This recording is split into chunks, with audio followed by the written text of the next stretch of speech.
Hello and welcome to another episode of MenTalk2 Presents. Today I'm delighted to be joined by Andrew Payne. So Andrew is a leading campaigner and a TEDx speaker on his own experience around domestic abuse. So Andrew, big welcome to MenTalk2 Presents. Thank you. It's great to be here. Amazing. Thank you very much. I suppose as a way of an introduction, really,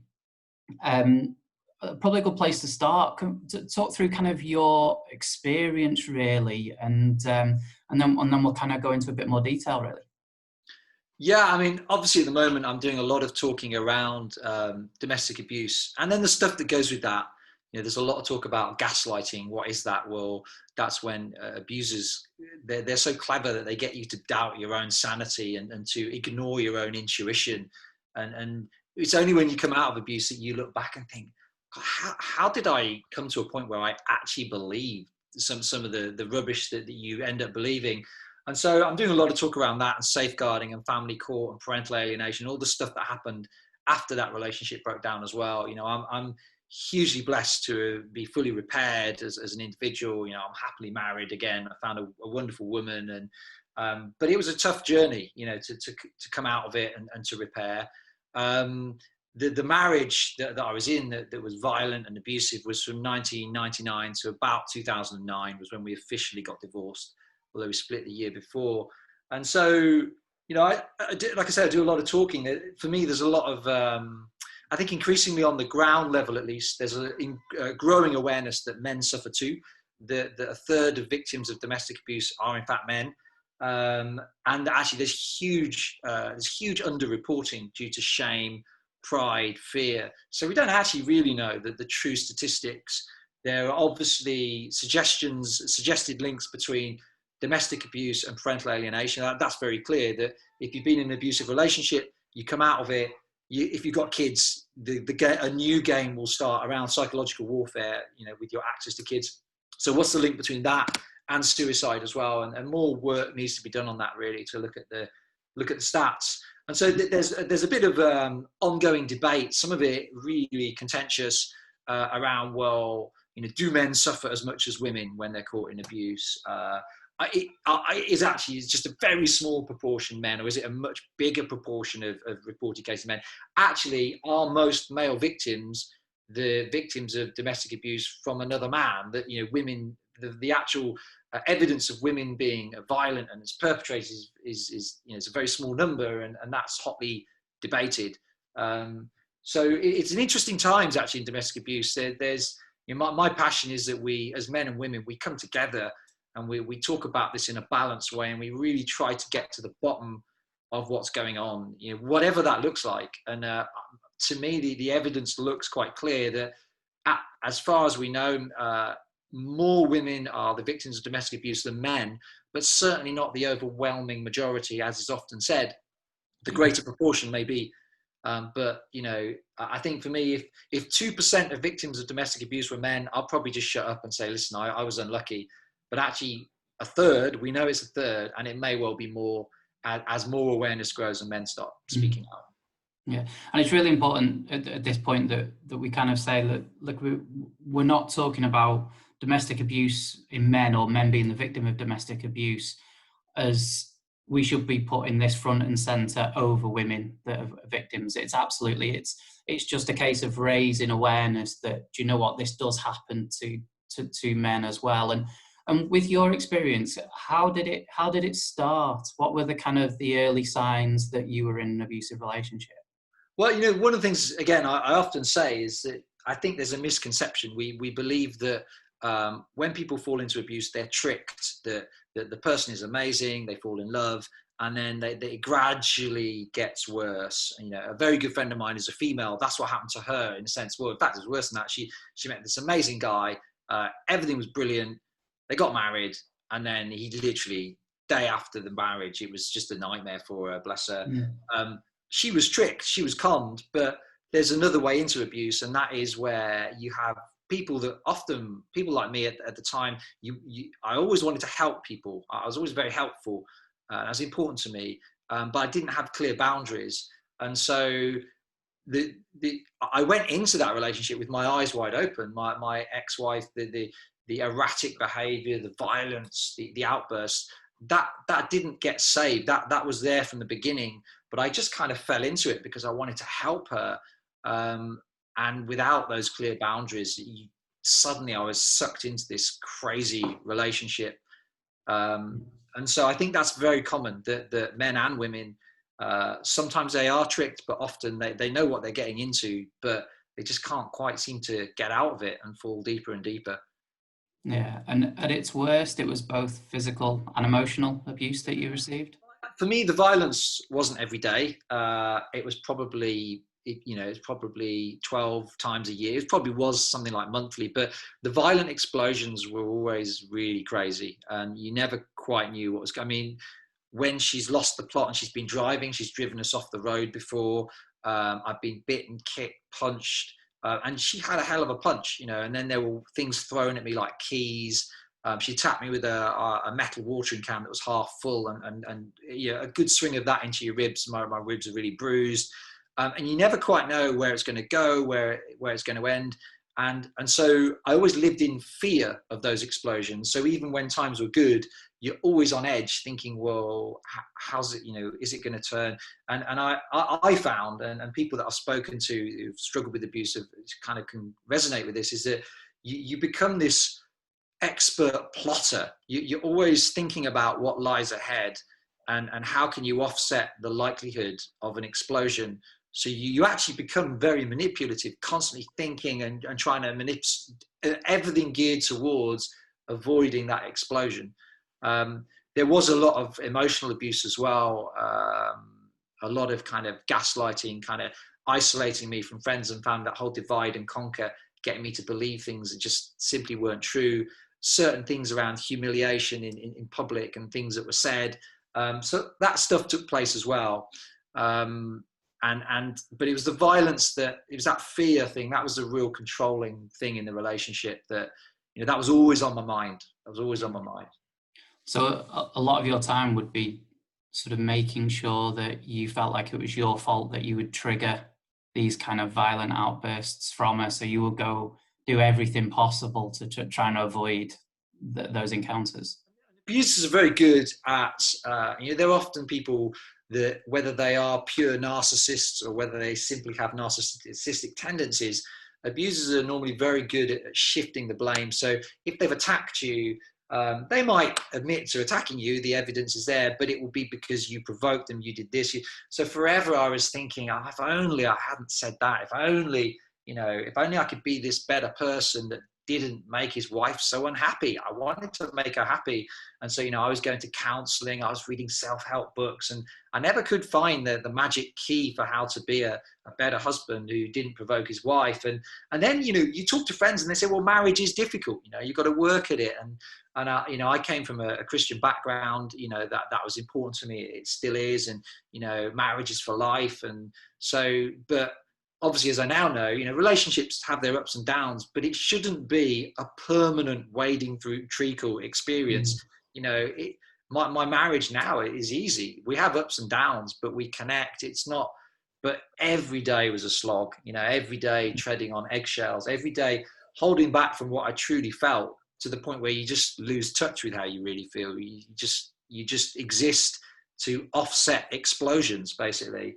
And if any man watching this kind of feels like, this sounds a bit like my relationship, then it's possible that you are in an abusive relationship. You might want to think about that. Yeah. And as you know, MenTalk2, we look at the stigma within the workplace around sort of male stigma, but also from a male-dominated, I suppose, point of view, and how that can affect both men and women within the workplace. So during your marriage and during that time, what was the impact on your work and your career during those years? It wasn't good. So I was working at the time, at the beginning of the relationship, I was working in London for a recruitment firm. And actually, you hear that recruitment firms are cutthroat and whatever, but these were nice guys. They had good ethics. They were kind. At the time, sort of in 2000, they were quite forward thinking in looking after people, flexi time and all that stuff. But managing the abuse at home, it just it destroyed me, and it turned me into a rubbish employee. So I suddenly started taking loads of sick time off, calling in sick all the time, where I wasn't. It was just my wife wasn't coping, and so I would try and stay and look after it and solve whatever problem was going on. And so, and then at work, I was just constantly stressed and worried and not focused on what I was doing. And in fact, it came to a point where I knew I was going to get sacked, because I'd been lying about client visits I was going to, but actually I was going home to try and look after her. She was demanding help on this and that. And they caught up with me, and I was literally about to get sacked when I resigned, and I set up my own recruitment business because I was about to get sacked and couldn't think of anything else to do. And because, frankly, I think if you're caught in abuse, if you're contracted to somebody else, your employer, that doesn't work very well. It's very difficult to be beholden to an abuser and to an employer, because the abuser demands everything from you. And so, I mean, in the end, I mean, I guess the positive was I set up my own recruitment firm, because I felt like, well, actually, I can at least manage my own hours. But in those times, economically, it was a very positive time, and for some, and I made quite a lot of money and survived. But, you know, in terms of the workplace, I was going in often with cuts on my face. I was looking exhausted. I was caught once asleep on the phone to one of my clients because I'd just been up all night long. And that's, you know, sleep deprivation is something that abusers will try and control. So my ex-wife would always try and start arguments at like midnight. She'd start and I'd be like, you know, you just need to go to bed. But suddenly she'd start and there was no stopping it. And so, you know, there's the sleep deprivation side, and I often had cuts on my face and small bruises or whatever. And people would say, what's going on with your face? And I'd be like, well, it's a shave. Everything was always a shaving incident. And there was just less awareness. I truly believe today that more employers now would be saying, are you okay? Like, is everything all right at home? Because I think there's just that awareness today that there wasn't back then. I think I liked my bosses a lot. I got on well, certainly at the beginning. I think had they said that to me, I might have opened up, you know, but they just, for them, suddenly I was good, then I was bad, then I was sacked. And hope is today with all the growing awareness around mental health, that employers just take that time to take a step back, because there's so many things that can affect bad performance. It might be that the person's reached the end of their season and they need to move on. It might be that actually the person is uncoachable, they have a bad attitude for whatever reason, or it might be that they've got some really serious stuff going on at home and they need help at this moment in time. Yeah, and that's kind of leads us on to one of the things I was interested about, specifically with regards to victims of domestic abuse, no matter whether, like I said, male or female. What do you think it is that employers can do to identify it, or should they be looking out for it? Is there any kind of specific kind of signs that you would say that are common across the board, or what do you think that they can do and put into place? If my business employed 40 people today, I probably would say, you know, with 40 people, chances are someone is either going to be alleged to be a perpetrator, or someone's going to be saying that they're caught in an abusive relationship. So as an employer, I think to have a clear domestic abuse policy and procedure that someone in HR didn't just create and then stick in a file somewhere, that you've worked through with your team, you know, this is real, this happens, men and women, to get that conversation started. So how do we treat people that are alleged to be abused? Hey, listen, I face a lot of allegations of being a domestic abuser in the family courts. And, you know, a lot of abusers will allege, particularly as a relationship breaks down, that the other person is the abuser. So how do we deal with allegations? How do we deal with people saying I'm the victim of it? Let's open up that conversation. That's, for me, the most important thing employers can do, because by opening up that conversation, that debate with the people you employ, and creating a policy that people have inputted into, you put it out there in their minds that actually this is a place where, you know, it's talked about. I could open up. So that'd be the first thing I would do as an employer, is have a domestic abuse policy, but don't get some HR minion to create it and then just kind of put it on a bulletin somewhere that you've got a policy. You know, have those conversations. Yeah, so being open, providing that kind of positive, open culture that we know it happens, and if it happens to you, it's okay. we're a business that are open to talking about it. And I definitely think there's leaders can set an example. Where I was on a webinar that Dan Stevenson, who's obviously doing some great work, was on, where vulnerability is so important. If our leaders open up and are vulnerable about their struggles, it might not be about domestic abuse. They might be struggling with something else, but it sets that tone that actually, if I'm struggling with something, this is a safe place where I can open up. And I particularly think, some businesses will say, yeah, but the working environment is savage. Well, all the more reason for vulnerability then, because an internal savage environment is not very helpful. You're not going to have people working at their best. And if the outside world is savage, all the more reason for your business, your internal world, to be a place of comfort and security and safety. That is where people will work at their best. Yeah, it's a really powerful message, isn't it? In terms of, like you say, if your workplace is classed as savage, that's not a good thing. Don't take that as a badge of honor, like I know a lot of businesses do. You need to change that. You need to be forward thinking. You need to be open. You need to provide that kind of positive culture. Well, look, and I think from me, as we kind of discussed this, it's a really interesting topic. I'm really lucky in the fact that I've not been in a relationship like that, and I'm very grateful for that. But I understand that it's such a common thing, and I think domestic abuse has been brought to the forefront of a lot of people's minds, hasn't it? Because of the lockdown in COVID and the message that your home's a safe place, but it's not a safe place for everybody, is it? So I think what you do is incredible. Your TED Talk is as amazing. So I absolutely recommend anyone to kind of check that out. And just want to say kind of a big thanks from me to be so open. And I certainly look forward to working with you closer in the future. So big thanks, Andrew. And just before we go, where can people find you? Yeah, well, I mean, my website is www.andrewpayne.co.uk. I am a performance coach, but I do a lot of other work around domestic abuse and safeguarding as well. I kind of got two strands of my business. Obviously, my TEDx talk, Andrew Payne, my surname Pain. There's not many of us. You put that into YouTube, it will come up straight away. Amazing. Well, big thanks and good luck with the campaigning. Thanks very much.